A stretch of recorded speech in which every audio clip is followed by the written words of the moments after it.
Your daily dose of sports talk is here. Highlights, interviews, and analysis. From the entertainment capital of the world, SportsWrap with Jason Paige starts now. And we welcome you to this Friday edition of the show all across America and Canada. We appreciate you watching. Lots to do over the next 60 minutes.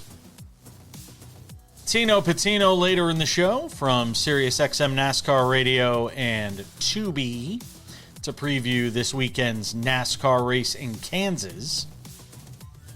Advent Health 400 taking place there. Can Kyle Larson finally get a win after almost a year without one? Talk about that.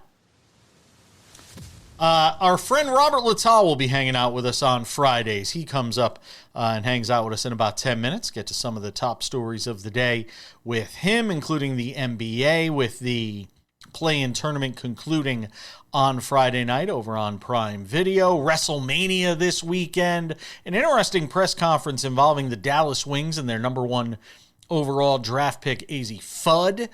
We will get to that as well. Odds and ends, a whole bunch more, but we start things out as we always do on this Friday edition of the show. It's time for the big story.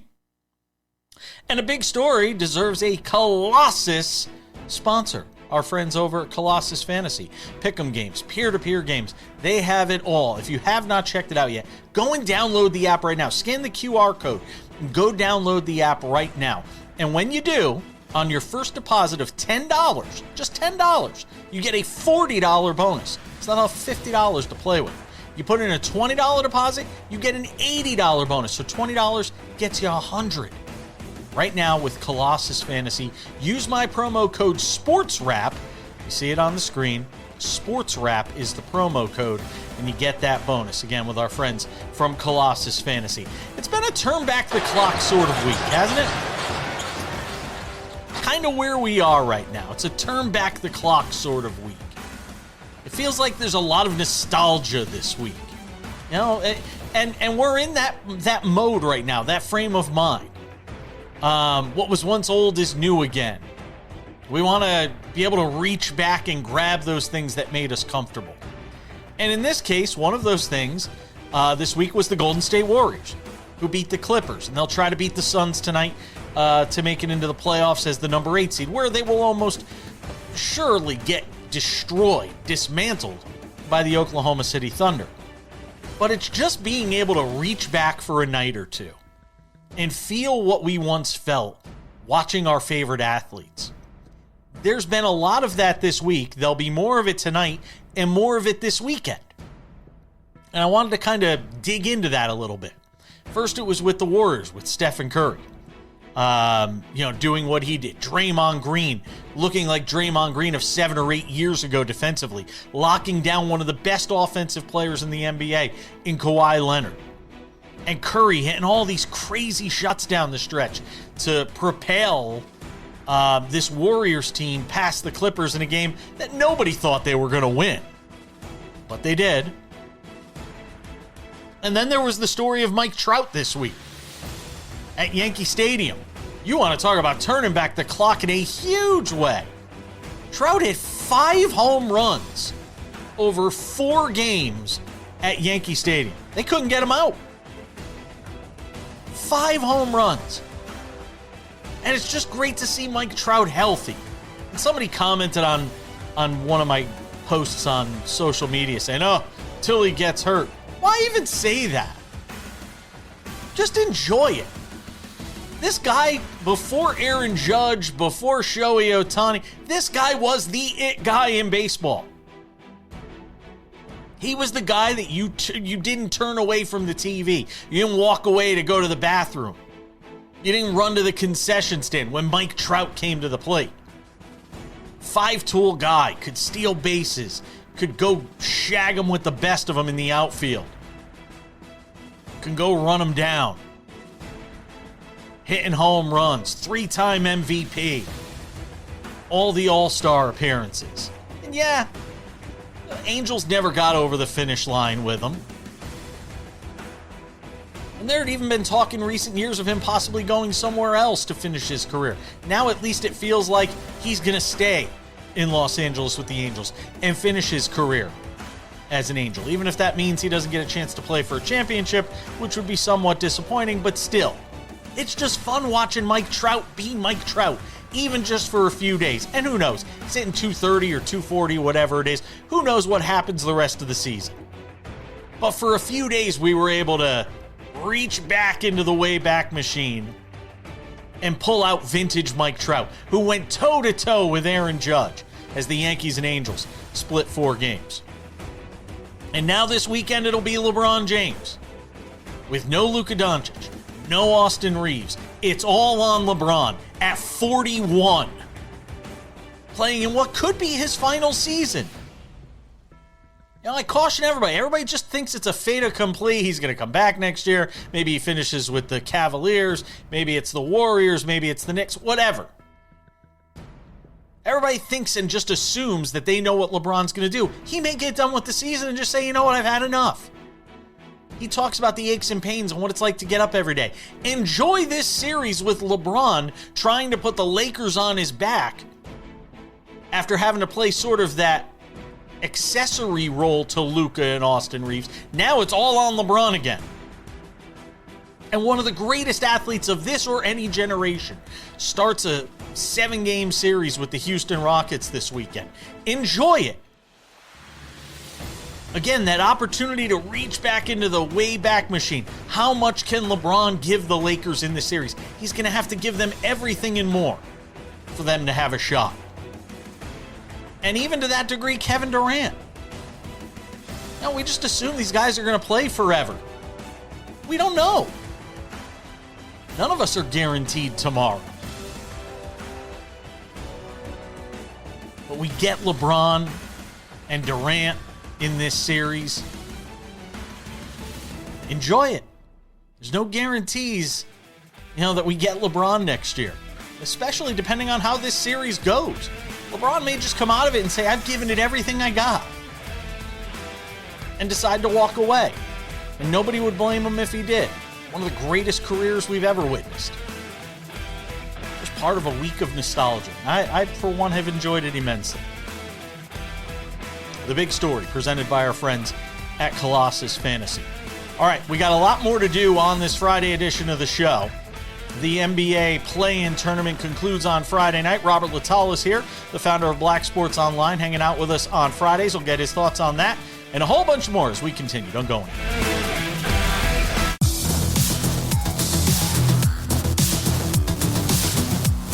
Welcome back to the show. I've had my say in the big story. Exciting news. Robert Littal always joins us on Fridays here on the show to talk about some of the top stories of the week. Good news, if you like Robert Littal, you're going to get more of them on Fridays with us. Because, what was that? What was that? That might be bad news for some people. No. It's only good news when you hang out with us. Robert's going to be hanging out with us more on Fridays. Sam's going to be off on Fridays because of some scheduling things. So we're going to have Robert hang out with us on Fridays, which I am always thrilled to do because, quite honestly, if I could do this show twice, you would be doing the show with me every day as well because I love working with you. So, thank you so much. Thanks for hanging out with us today. All right. Lot to get into in the show. Starting with the NBA, we've got the play-in tournament, final 2 spots to be handed out tonight, I guess, if you will.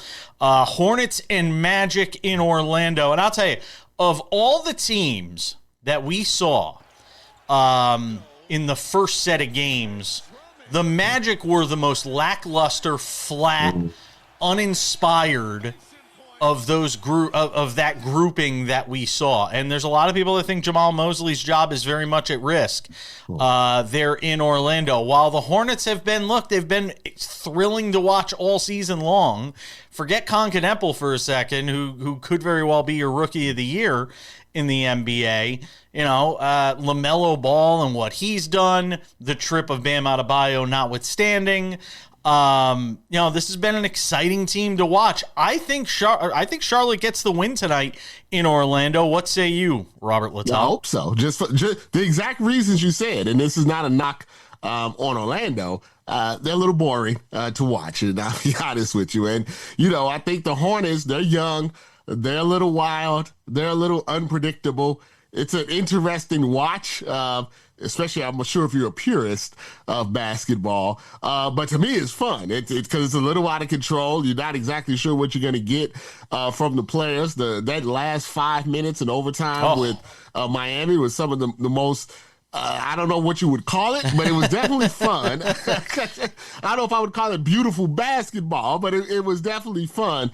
I think it'd be good for the NBA. I mean, I think sometimes you need some new teams kind of give a thing. And I think, they've been hot. So they may be able to give the Pistons, a little bit of a series there. Yeah, and I don't think Detroit wants to see them. I think Detroit would much rather see Orlando than a Charlotte team that's playing with house money. Nobody expected them to be in this position. I think they would much rather see Orlando in that 1-8 matchup for sure. The other game that I think is going to be riveting, especially coming off what we saw against the Clippers the other night, is the Warriors and Suns in Phoenix, Robert. And I mean, I said this yesterday on the show. I got emotional, and I'm not a Warriors fan, but I got emotional from a sports standpoint watching this Warriors team try and scrap out. They don't need it. They have Kerr, Draymond Green, Curry. They have nothing left to prove.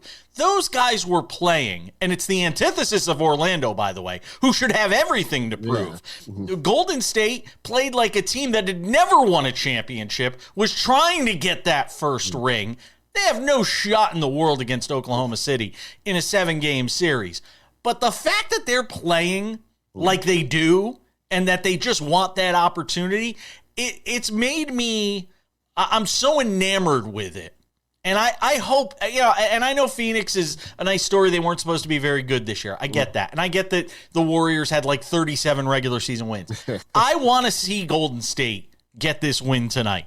I don't know if they do, but I know we're going to get a good game tonight. They're going to leave it all out there. It's like every movie that has, where they have a young hero, that's Oklahoma City. And then you have the old, hero, or maybe the young villain and the old hero, and They don't have much left, but they put it together for one, final battle. You know what I mean? It's Obi-Wan Kenobi. It's Batman versus Bane. It's Batman versus Bane putting together one more fight.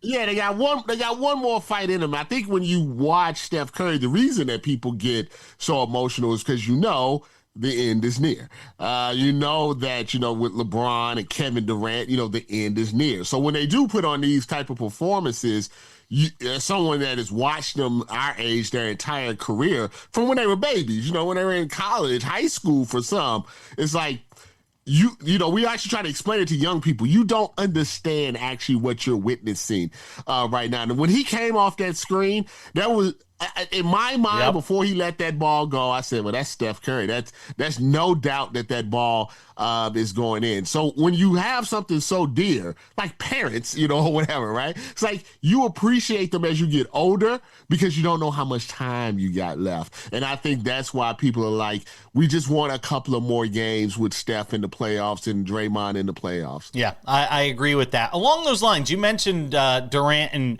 and LeBron, and that series kicks off this weekend.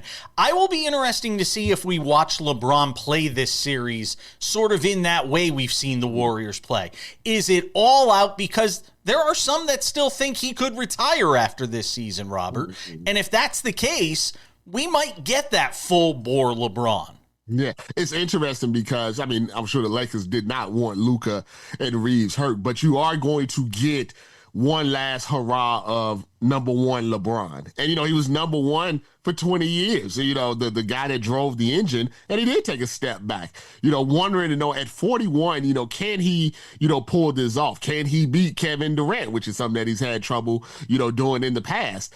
Once again, it's an appreciation thing because, he was playing against teams that were tanking, so you really, don't know how much he has left in the tank. But can Superman pull it, Batman pull it together, one more time? Because I think even getting through one series would elevate him. It's not much more elevation he can go. True. But would even give him another step in that elevation. And, for the Rockets, we all take it for granted that Kevin Durant's just going to be back year after year. The clock is winding down on him as well. Yeah. So it'll be fascinating to watch those two teams. And I wonder if this series gets deep if we get Luka back at some point before the end of the series. I wouldn't do it, even if it got deep, because if you feel like LeBron can win it, it's much better to try to let him do that and get a fully healthy Luka than trying to drop him out there in Game 6 cold, right off the hamstring injury in a high-pressure situation, Game 6 or 7. Much easier to do that if you're able to get through, and then you can start fresh with a Game 1. Robert Littal is hanging out with us. He will come back. We will come back. We got a lot more to get into on this Friday edition of the show, including the bizarre press conference with the Dallas Wings and Azzi Fudd yesterday. That's next. All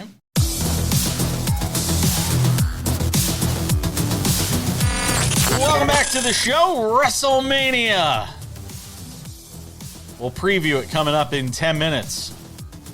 In Las Vegas for the second straight year. But will people be watching? Will people be attending? It's also a very good question. Get Robert Little's thoughts. He's a big wrestling fan. All right. And by the way, did you see the Jey Uso thing? Where he went after? Yeah. Do you think that was a work? Of course. Okay, all right. I'm just making sure. It wasn't a Dr. D. David Schultz moment. No, not in those days. No. All right. We'll get to that coming up in about 10 minutes here on the show. So I am fascinated, and I've been talking about this going back a ways when we thought Azzi Fudd could be the top pick in the draft and join Paige Bueckers over with the Dallas Wings. Well, it happened at the draft this week. She was drafted number 1 overall. And the inevitable question, and I think it's a question you have to ask, is how does their relationship impact all of this? Because there have been other teams and other situations around the league where this sort of dynamic has existed. So yesterday, they had the introductory press conference for Azzi Fudd. The general manager was there. I don't know if the coach was there, but I saw the GM, Kurt Miller, there, who's also openly gay, by the way, was there. And one of the members of the media posed the question that you knew was inevitably going to be asked. Here it is. Paige announced last year on TikTok that y'all were a couple, and I'm wondering if that is still the case, and if so, if y'all have talked to any other couples in the league about how they negotiate that dynamic as pro teammates. I understand why you have to ask that question, but we're going to respectfully decline from commenting on our players' personal lives. Go to the next question. Okay, Robert Littal. I think it's a major PR blunder from the Dallas Wings to do it this way. Because now all you've done is everybody's going to keep asking that question. All you had to do was talk about it once and say, look, we're going to address this issue once. Here's their relationship. Here's what's going on. Whether it factors in, how does it factor into the dynamic on the court? You could have killed this in one shot in the middle of April before even training camp opens up. And instead, now people are going to keep asking. And it's a legitimate question to ask about what happens between two young women in their 20s who get into a relationship. And who knows? Maybe it works out. Maybe they're like a lot of lesbians I know and they bring a U-Haul on the first date. Maybe that's the way it winds up working out. Or maybe it doesn't. And then what happens? I think it's a very valid question. I thought the Dallas Wings PR team screwed it up royally. Your thoughts? Yeah, first off, I thought it was worded really well, especially the last part. You know, have you spoke to other couples, because we know there are other couples in the WNBA. It has always been that way, about how to navigate, being teammates and being a couple. I thought that was excellently worded, because that's a tricky situation to get into. So you want to make sure that you don't put it in any type of offensive way.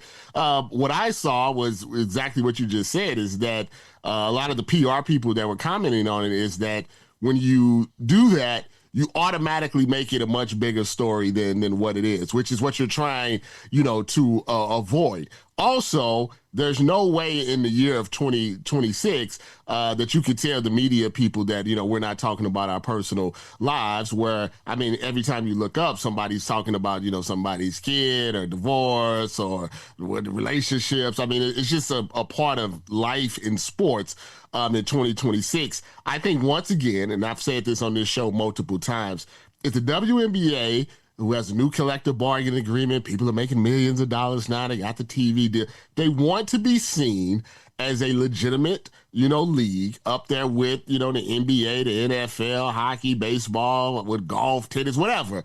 They have to start acting like one. They have to stop gatekeeping the league. I still think there's this feeling of insecurity about the league, and they're so delicate and so soft, and we have to protect them, and the fans can't say anything about them, and oh my God, it's so protective nature, probably because they've had to deal with it for so long. But you're with the big girls now, you know what I mean? You're a big girl league now. And these are the type of things that the big boys have to handle almost every single day. So I thought it was a terrible way. And, Fudd is an intelligent, she went to UConn. She knows how to handle herself. She's not 50 years old, but I think she's intelligent enough to give that. And it's not like that's the first time they've ever talked about their relationship. They made it public. So at that point, the public is right to ask about it. And here's the thing. To say it's not I hope the argument is that it isn't a valid question, because whether you're in a sexual relationship, as Paige Bueckers and Azzi Fudd are, or at least were, we assume they're still in a relationship. NBA relationships are discussed all the time. WNBA and NBA relationships are discussed all the time, even in the context of guys that are friends, guys that get along, guys that don't get along. It's not a question that's out of bounds, Robert, to sit there and try and figure out how that dynamic affects what goes on in the court. Let's say they asked Bronny about LeBron. Sure. And the PR person's like, hey, we're not going to talk about his dad. Yeah, it's family stuff. Yeah, it's family stuff, They talk, hey, Bronny, are you still living in the house? Bronny, how do you play one-on-one? Because it's you can't ignore their father and son on the same team. And this is, like I said, it's not unusual in the WNBA. So it's not like, let's say it was a gay NBA male couple, right? Maybe that's the first time it's ever happened, so maybe there's some sensitivities or whatever, to that. But this is fairly common, in the WNBA. Sue Bird and all these people have been together, for 20 years. So I just didn't think it was a big deal. Everybody knows about it. They talk about it. It's just the gatekeeping, I think, is holding the WNBA back from really being all that it can be. I wonder how much of it is also like that heated rivalry dynamic that's going on right now with that show, that's sort of taken hold and not wanting to sensationalize their relationship. And I also wonder how much of it has to do with, and this might be part of it, maybe they're still figuring out what their relationship is. We don't know. If you're gonna don't do interviews for magazines, don't do photo shoots together. I agree. They've put it out there. If you're really private, like seriously, then people won't ask about it. But when she's at the draft in her suit and you guys are taking pictures together, it's like your wife or your girlfriend, like the NFL draft. People are gonna ask about it. People ask about the young ladies that are at the NBA, the NFL draft. Oh, you're getting married. Is this your fiance? Oh, you got married. Oh, this is the love of my life. This is the mother of my child. It's talked about if they're there. Yeah, no, I agree. They have very much put themselves out in the public as a couple, which, by the way, they have every right to do. I have no issue with that whatsoever. All right, a WrestleMania preview coming up. Pat McAfee heavily involved. What's Robert Littal think of that? Next.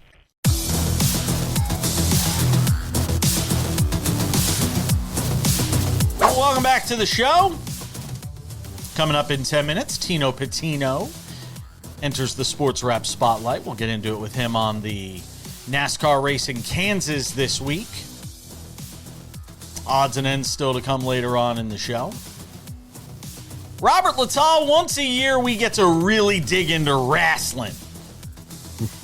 WrestleMania 42 in Las Vegas this weekend. The first ESPN WrestleMania. They're actually airing the first hour, I think, on Saturday and the first hour on Sunday on ESPN2, if I'm not mistaken. So pretty cool that that'll be the first time we see something like that. It was funny. Somebody was suggesting yesterday, oh my God, is it great for ESPN to be in the wrestling business? Is it good? Is it bad? And I think I saw you comment on that and say they've been in the wrestling business for a long time. if you really think about it, and I think that's very true. So Pat McAfee has gotten involved in this year's WrestleMania, vis-a-vis his relationship with Randy Orton, who's going to save wrestling, according to McAfee. There's a lot of wrestling purists and fans out there in the community who are not happy with McAfee's involvement. They're not happy with the ticket prices. There's a lot of angst around this WrestleMania, it feels like, Robert Littal. The ticket prices are out of control. And I say this as somebody that's been to several WrestleManias and back in the past. And you used to be, because, they're normally in a football stadium or something really big. Normally you could, back in the day, you used to be able to get in for a couple hundred, bucks and get a good seat. And you look at it, Vegas now, just to sit up in the ride is $1,500. So, the wrestling fans, they're not, they're not Trump, they're not billionaires and stuff. Normally they're middle class rank and file. So to see them get priced out like a Super Bowl, it is a bit, disturbing. As far as McAfee, I think, like I said, another thing that I said yesterday is ESPN spent a lot of money to get the WWE package. And I don't know if they're feeling like, they're not getting a good return on their investment, but they're doing their best to promote it internally, basically so they don't have to spend any money on their own, advertising, so they put them all on the shows from ESPN and using McAfee as a conduit to try to get people to more people to watch. With WrestleMania, it's very much like the Super Bowl, very much like the NBA Finals or the World Series. It's not the hardcore fan that they're trying to attract. It's the casual. It's the one that hasn't watched wrestling all year or barely watches wrestling at all that picks up and say, hey, I'm going to pay $9.99 to, watch it on ESPN because, Pat McAfee is going to be, on there. They almost had Stephen A. Smith on there, but he didn't want to take any bumps. God. Really? Yeah. He didn't want to take the bumps. Because McAfee put his body on the line and throw himself around. But they say they pitched Stephen A. something, and he's like, I don't want to be flying around. Well, it sounds like this is leading to a tag team match. A lot of people think at Backlash, which is going to pit Randy Orton and Pat McAfee against Cody Rhodes and Jelly Roll. Bless his heart, he's lost weight and he's really improved his health to kind of get into this wrestling stuff. But if that's what gets you excited about wrestling, then I guess knock yourselves out. What do you make of CM Punk versus Roman Reigns? Obviously, night 2 of WrestleMania. Well, they went to the, old reliable. I think one of the things about wrestling that wrestling fans are always concerned with is that, sometimes they have a hard time creating new stars. And then therefore what we get is we get a lot of nostalgia. And, in this case, they really haven't fought and everything, but, they're two guys that are in their 40s, now, but, they're still top of the line, top of the main event, most known, type of individuals, on there. So I'm interested to see it. I can't say that I'm like super, excited about it because when you start, Roman Reigns, I think has been in like 8 WrestleMania main events. This is the first for CM Punk, but CM Punk has been around forever. WrestleMania normally always comes through as far as once it actually gets to the actual wrestling, part. But I'm more interested to see some of the younger people on the kind of the undercard, of it. Like Brock Lesnar. So who? Femi and Brock Lesnar. Those type of guys. Trick, Williams, stuff. Those guys, could be the future. of the business. So I always like to see how they do on the big stage, and because WrestleMania can definitely be a launching point for a young career. But it still comes down to booking and how you make up these cards. And there are a lot of people questioning sort of the way Triple H has done. There were some suggesting Vince McMahon might be at WrestleMania in terms of helping to put this thing.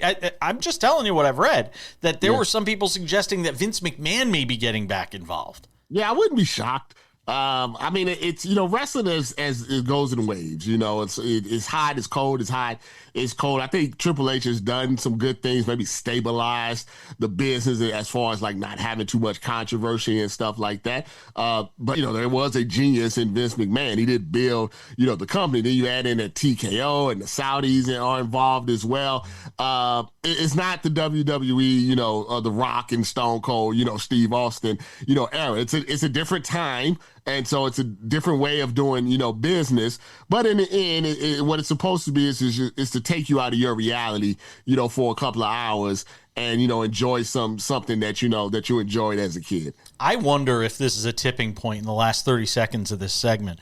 I wonder if this is a tipping point on the ticket stuff and if they've learned their lesson from this. Like, are we going to see a 2/3 filled stadium? I would also, especially on Saturday, the first, night, I don't think, it's going to be full.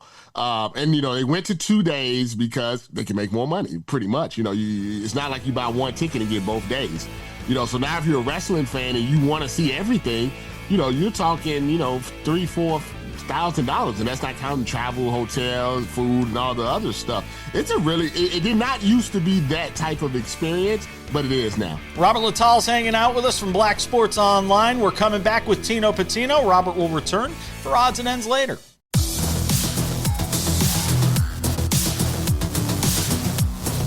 Welcome back to the show. Odds and Ends wraps it up in 10 minutes. Robert Littal will be back for that. Time for the SportsWrap Spotlight, and only because we haven't come up with a good NASCAR name for our Friday and Monday segments yet. I think I've got one. I think I have one, but for this week, Tino Patino joins us in the SportsWrap Spotlight. Every Friday and Monday, we talk NASCAR on the show, preview the race on Fridays, recap it on Mondays. Jerry Bonkowski's under the weather. Get better soon, Jerry.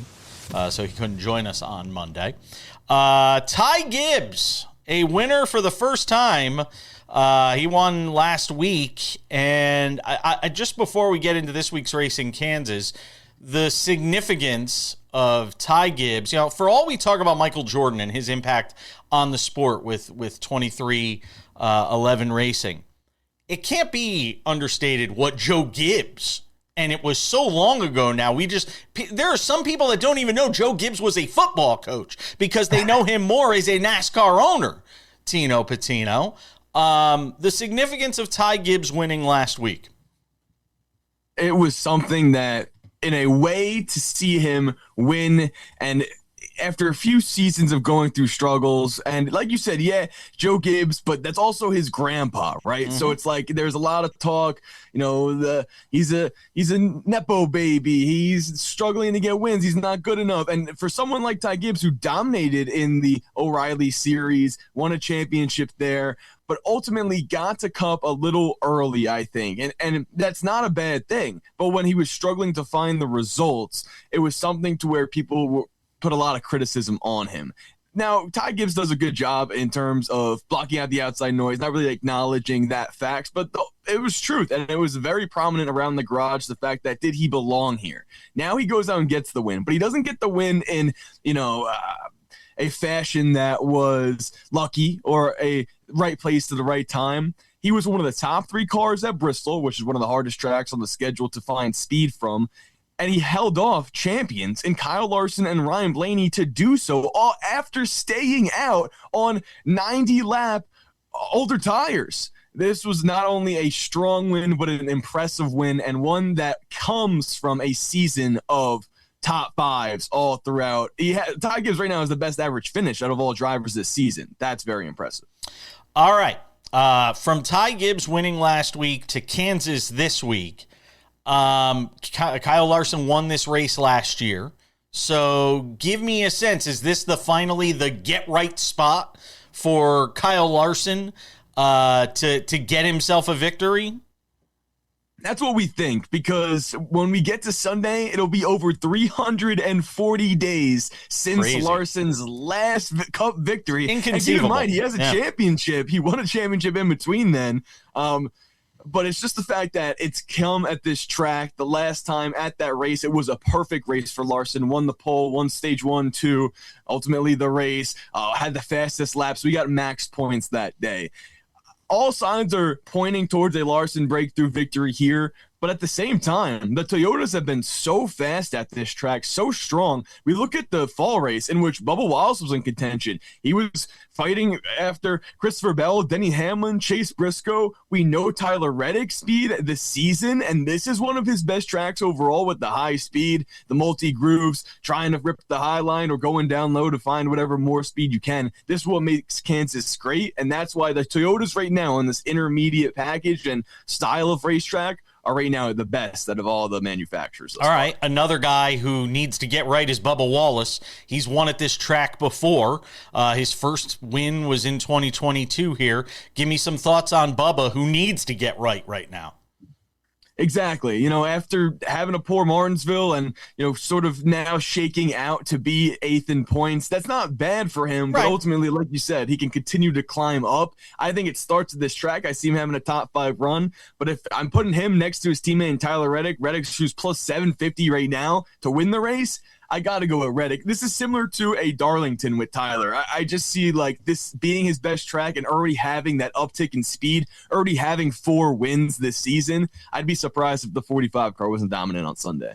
Talking about the odds for the race, Kyle Larson at plus 340 over on FanDuel, Denny Hamlin at plus 470, Christopher Bell at plus 550, Ryan Blaney 9-1 along with Tyler Reddick, William Byron at 11-1. You got to go down to 20-1. To find Bubba Wallace with Chase Briscoe, Ty Gibbs, and Chase Elliott squeezed in between those guys. Give me some other potential spots you like this weekend. So I'm looking at RFK in terms of that team with Brad Keselowski, Chris Buescher, Ryan Preece. Ryan Preece, that's a driver we've been highlighting throughout this season. Chris Buescher as well in the top 10 market. They're plus 110, plus 145 to get a top 10 at this racetrack. I like that because I think they'll be the best Fords on Sunday. Ryan Blaney's been having that, and rightfully so, passing so many cars. He actually had a pit crew change as well, which is important to note. He's been losing so many spots on pit road and having to drive through the field to pass cars for Ryan Blaney. So to see that switch was good for him. But I think those RFK Fords are going to be the best Fords on Sunday. Maybe not winning the race, but Brad Keselowski shows value to do so. 30-1 right now to win. And in the spring in this race last year, Brad Keselowski, Chase Elliott were the only 2 drivers to pass Kyle Larson on the long green flag run. All right. So who wins? Give me your overall pick. Is it Kyle Larson that we're going with here? I think you have to have Larson on your card with everything we talked about. But if I need to have a Toyota as well. I don't mind a Tyler Reddick play, but if I'm going to say one driver right now, give me Christopher Bell to win it. He's led in 8 consecutive Kansas races. Had some bad luck at Bristol. I think he's due for this one. All right. What about Kyle Busch? Hey, we're going to win again? Not when he's in an RCR car. It just doesn't look too good. They're struggling too much with that speed. And honestly, this is something Denny Hamlin talked about on his podcast. If Austin Dillon is outperforming Kyle Busch with that same equipment, Kyle Busch may be more of the issue than we thought. All right. Tino Patino, catch him this weekend on Tubi, Sirius XM, NASCAR Radio as well. Always appreciate you, my man. Thank you.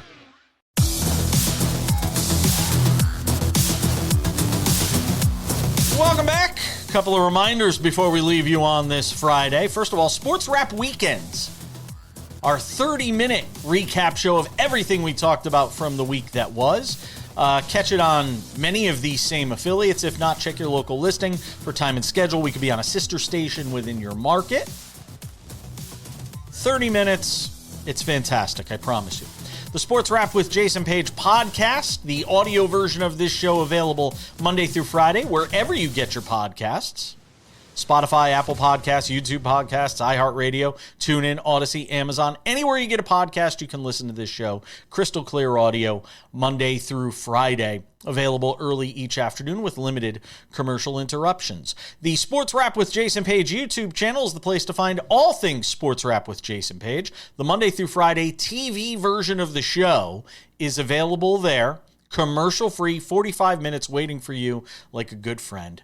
Early every afternoon. Go and subscribe to our YouTube channel. Our companion podcasts are there. Sports Wrap shorts are there. 1 to 3 minute long vertical videos made for people on the go. News breaks, we jump in with it.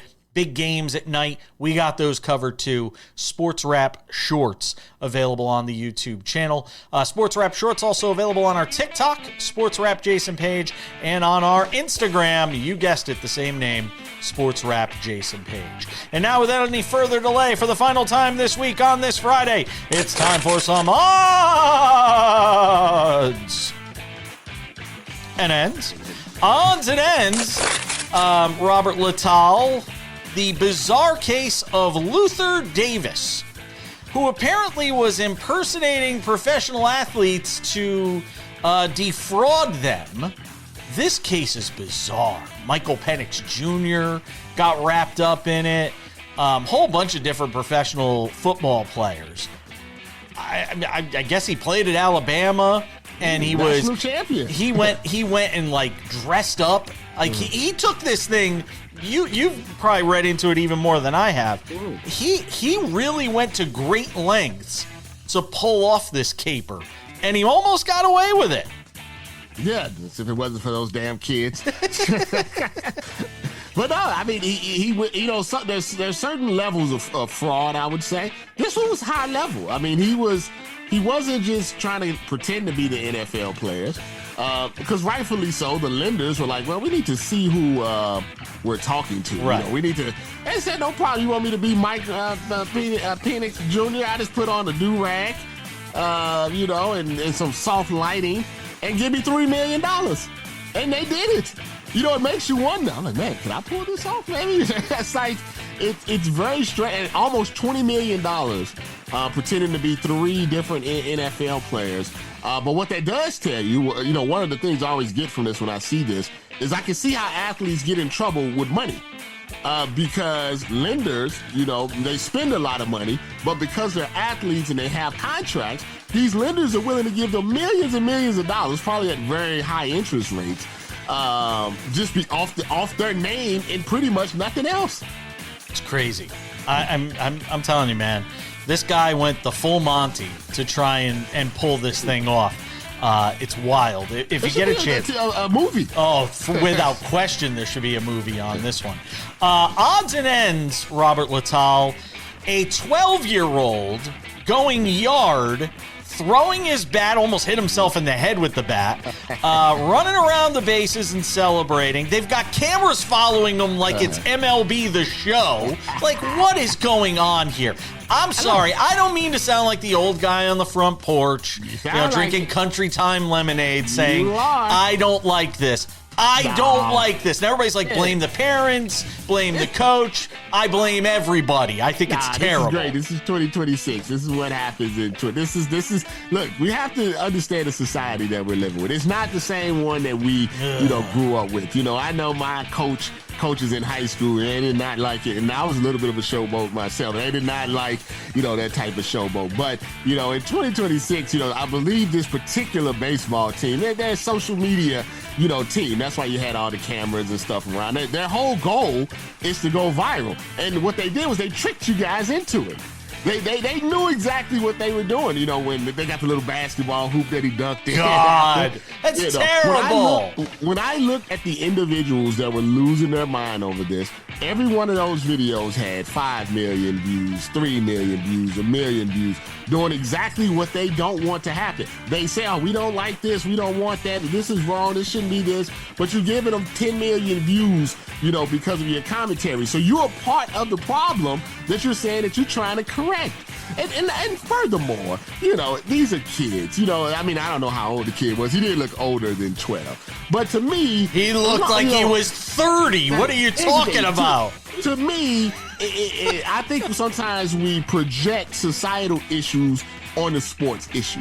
If the kid has good grades, is a nice kid, open the doors for old ladies, I don't care if he has a GoPro when he hits a home run. The chances of him going to MLB are like 0.111%. He's out there having fun. It doesn't look like the other team was that bothered by it. I saw grown men saying the next time he come up, they would try to beat him. Oh, right in the tush. I don't like it. I don't like it. It's the WWE-ifying of sports that we continue to see. We're out of time. We got to go. Thank you to you, Robert Littal. It was fun having you hang out with us on the show. Look forward to it next Friday. Thank you as well to Tino Patino. Quick shout out, my daughter, Harper, is getting an award at school today because she's a super genius. And I always like to, when I'm on the shows and stuff, shout out my kids who are definitely more smarter. It's smarter than, I just proved my point that are smarter than their father. They're going to don't worry, they'll take care of you one day. We got to go. Thanks, Robert. Always appreciate you. All right, bye. We'll see you back here this weekend for Sports Wrap Weekends. Bye-bye.